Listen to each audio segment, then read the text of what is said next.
দর্শক যেমনটি দেখতে পাচ্ছেন এখানে অনেক বিশাল একটি উট কোরবানির জন্য এই উট আনা হয়েছে এবং এই উট নিয়ে অনেক ইতিহাস ঐতিহ্য রয়েছে।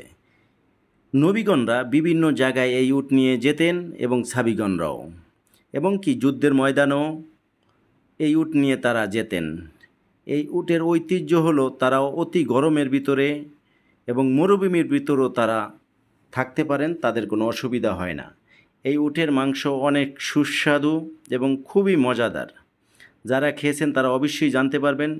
এবং দেখুন, যার যে সামর্থ্য অনুযায়ী উট, পশু, ছাগল, গরু এরকম বিভিন্ন পশু কোরবানি দিয়ে থাকেন, এবং এটি ইসলামের নিয়ম অনুযায়ী যার সামর্থ্য আছে।